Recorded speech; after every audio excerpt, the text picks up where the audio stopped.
Ayun guys, pupunta na tayo sa susunod nating destinasyon. Nandito tayo sa St. Morpa. So punta na tayo, next natin is Stony Plain. Stony Plain na road naman to. Yung mamaya naman ay Stony Plain County. Ayun guys.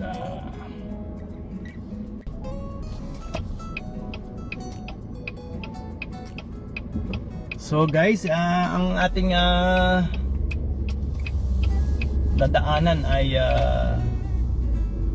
ang Anthony Hende. Kaya i-drive ko kayo ngayon doon guys. Yung sa Anthony Hende, no? Para makita niyo yung lugar na yan.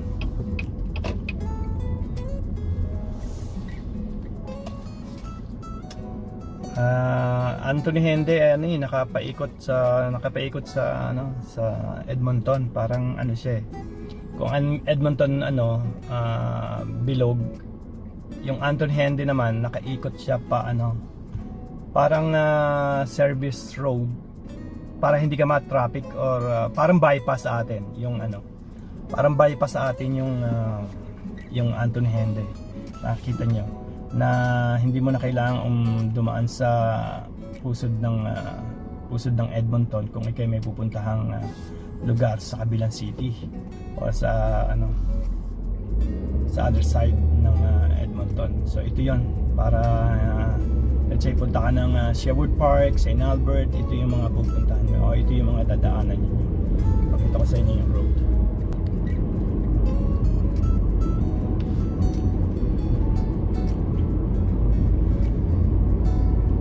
Terwilligar to. Ang kagagawa lang nito guys kasi ito isang lane lang to or dalawang lane. Wala yung service lane o shoulder lane na yon.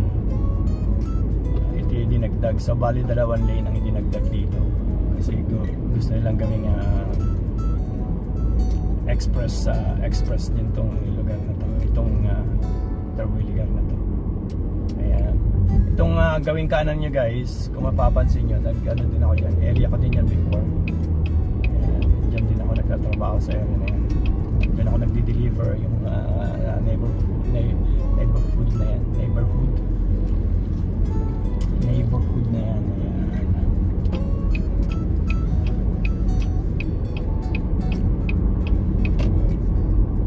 It will take 15 minutes siguro sa Anthony Hende.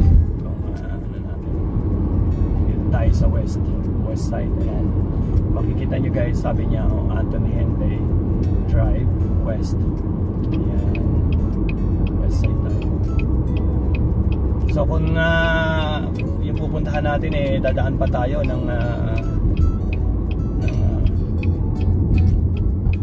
main city or yung road ng main city.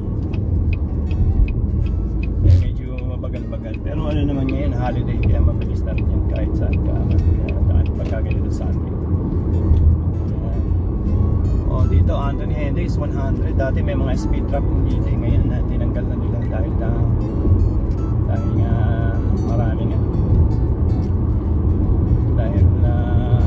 marami nagreklamo dahil napakalaking income na yung nakukuha nila dito sa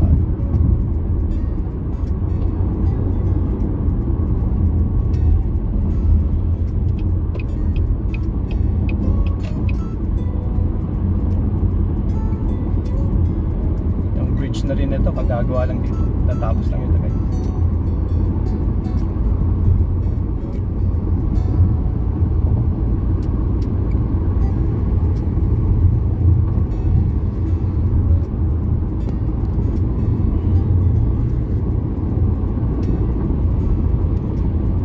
Yan, North Saskatchewan yung nasa ilalim ito.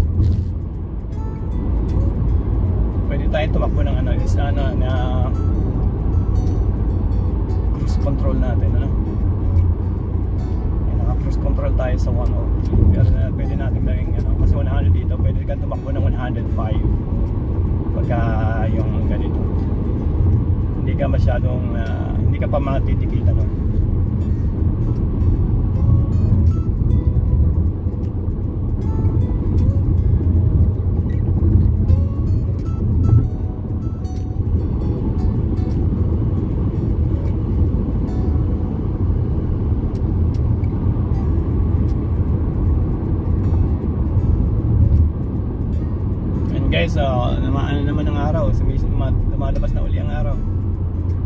panay ulap eh. Covered siya ng napakakapal na ulap. Kasi ganito dito sa Alberta, guys, especially in Calgary. Kasi bundukin na yung Calgary kasi ito naman flat naman siya, maraming mga flat area. Kaya ano, dito sa Alberta, pag konting mamaya ganito, masikat ang araw, biglang-bigla magdidilim or ulan, yung mga ganun. Parang sa winter din, bigla siyang let's say nag-temperature plus 5, tapos biglang-bigla magiging minus 10, 15, yung mga ganun.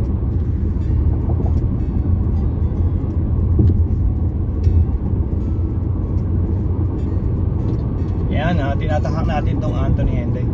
Kung mapapansin nyo guys, yung kabila na yun sa bandang kaliwa, dati walang ano yan, walang kabahay-bahay pa dyan nang dumating ako dito sa Edmonton.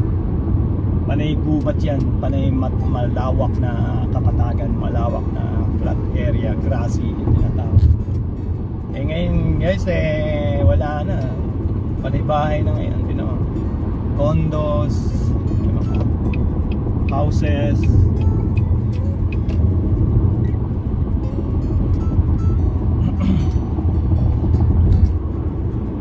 Ito maganda nga sa cruise na to, yung cruise control ko, meron akong following distance na isinet. So pag biglang may nag-cut sa'yo, mag-i-stop din yun or mag-slow down yun yung doon sa sasakyan na to.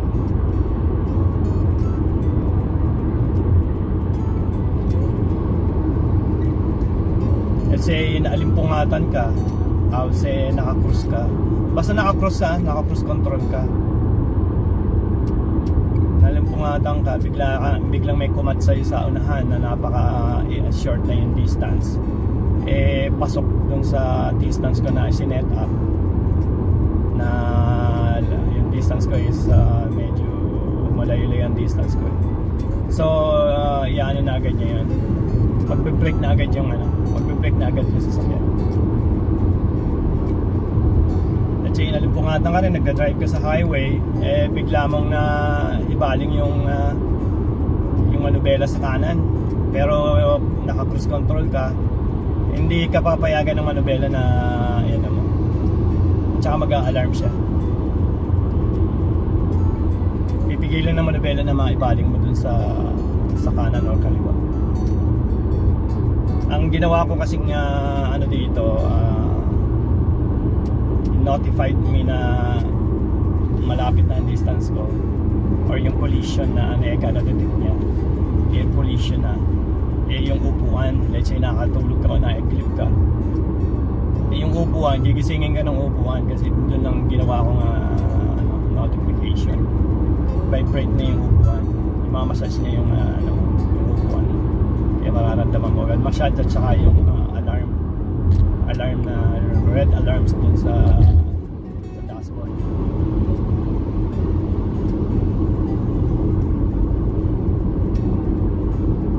Meron din tong yung hologram, mga lupit na yun yung mga pick up na ganyan, naghahanap talaga ng away kita nyo naman guys, yung nakita nyo sa camera, close na close, nag-brake na lang yung isa buti mabait yung isa.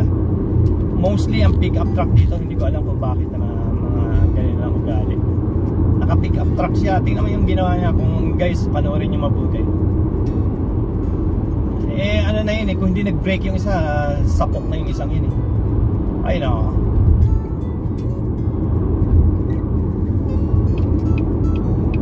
Iwa tayo guys dito sa 100. Yan, nag-pick up na naman siya kasi wala na yung distance niya, malayo.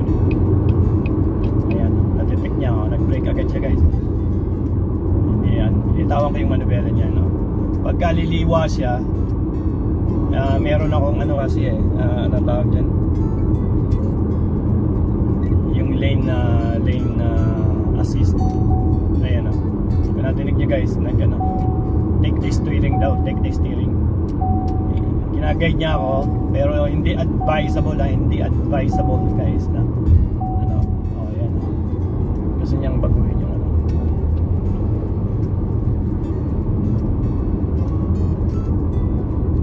Meron pa tong parking assist. Ayoko lang i-gamble.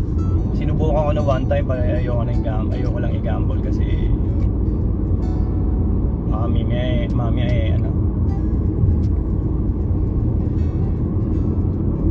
Yung parking assist naman pag ano mo lang siya, i-guide ka niya, tapos bitawan mo manibela, siya na mismo magpa-park ng sarili niya. Basta na ano niya yan. Basta na-detect niya yung parking spot na gusto niya. Parallel at saka vertical yung ano niya.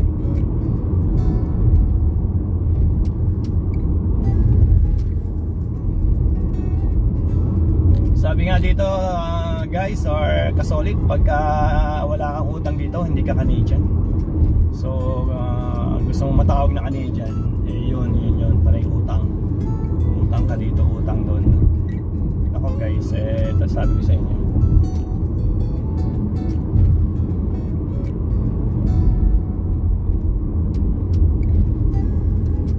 ito nasa ano na tayo, no? 11 minutes lang pala yan, ha? Nasa west end na tayo agad. Mula tayo dun sa south. Kung tayo nagdaan sa middle ng city, although hindi naman ganoong congested ang traffic, napakadalang pa rin ang sasakyan, pero di hamak pa rin mabilis dito pagka umuusok yung isang maliit na yun, no? 1-seater, 2-seater yata yun guys,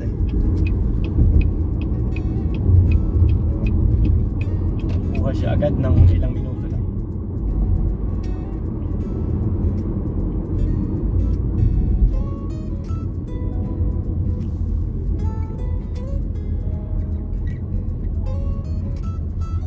Genesis, ito yung bagong SUV ng Hyundai. Genesis SUV. Nauna yan sa sa Sudan Sudan. Sudan na yung country yun. Sedan, nauna siya sa sedan, tapos ito yung niya, yung nasa unahan natin puti.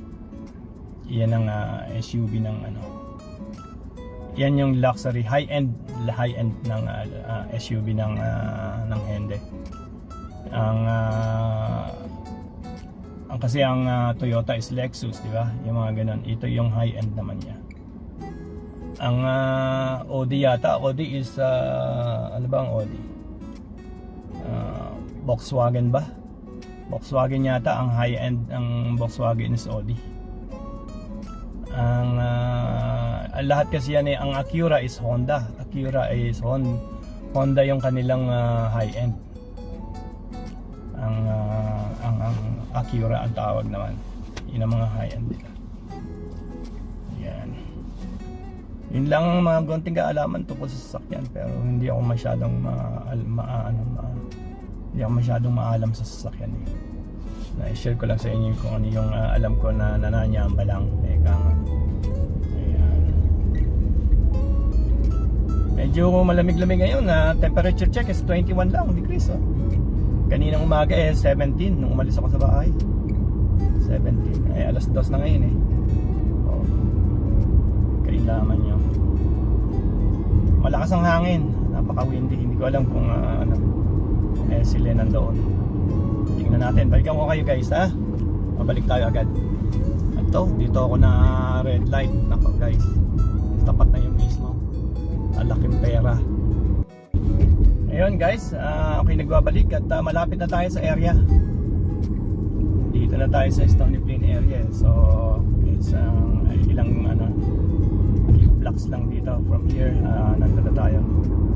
Itong feeding program feeding program ng ating kaibigan is almost 5 years na hindi ako napupunta dito ng noon pa. Sinasabi sa atin na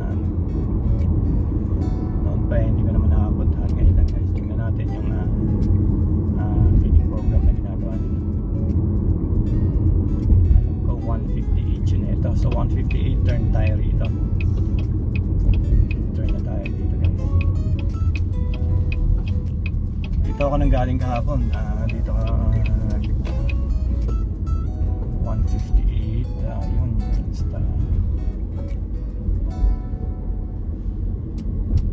Stop tayo dito.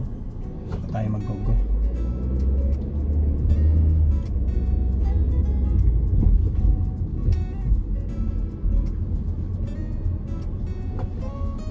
So Saturday ngayon, walang masyadong ano.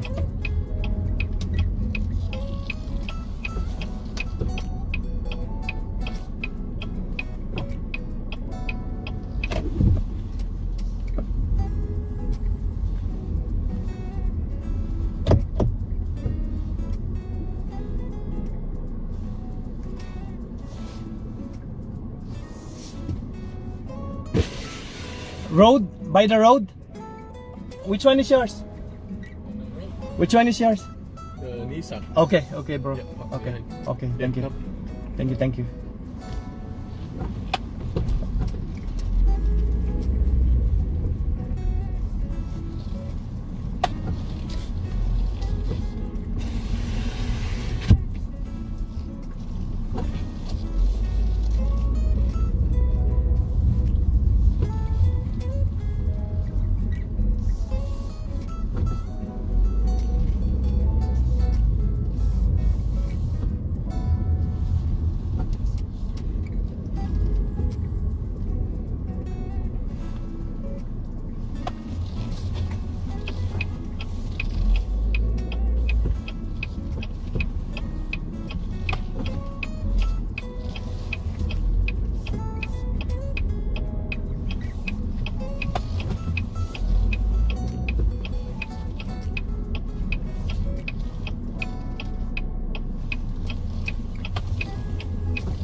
Yun.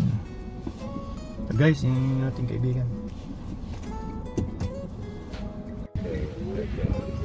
At right now, you know, we're St. Christian or something. Oh. James, see. How are you, brother? How are you, sir? It's my friend Chris. James. How are you?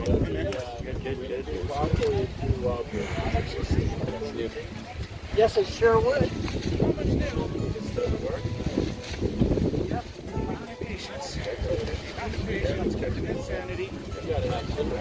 Windy day, eh? Yeah, that's why I wave my head. Yeah. Dust. I don't like dust going to my eye. It hurts like sunburn. And allergies. Oh, that's what it's I'm the mole in the ground. 1,200 or 2,000. Really? I know. Good Rita looking. is here. Hi guys. Rita is here. Yeah, I know. I know. That's my that's my ponytail, guys. This is my brother, Victor, and my sister Rita.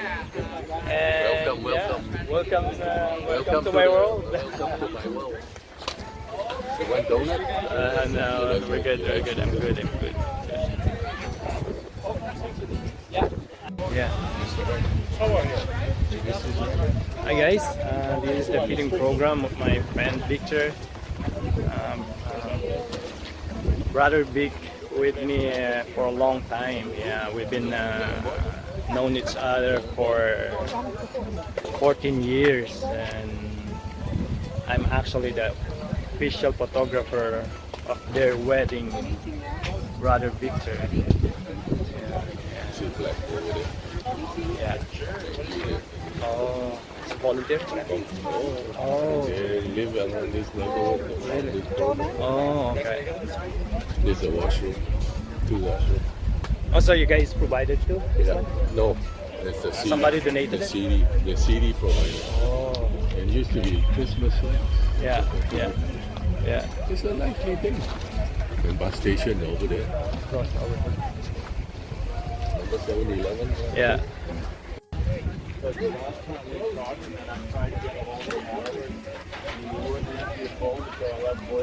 How long you guys been doing this, bro? Going to 5 years. 5 years. 5 years. Oh, guys, see, they're doing this feeding program for almost for 5 years now. Every Sunday, Sunday, every Sunday. So guys, if you guys wanted to check the weather, yeah, exactly. To do a volunteer. How can I help you? Catherine? For the food. Yeah, my dog does all the same thing. Roy?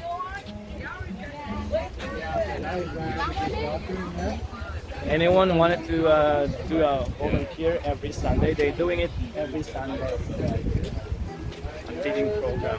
This or I think it's 2 hours. 2 to 3 hours every Sunday. Yeah. So I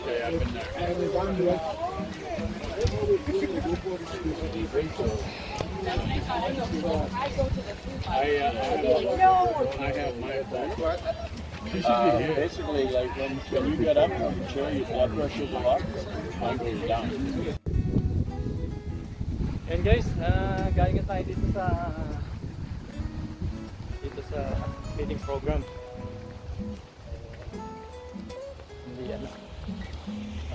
Hindi lang pwedeng kumuha ng video eh.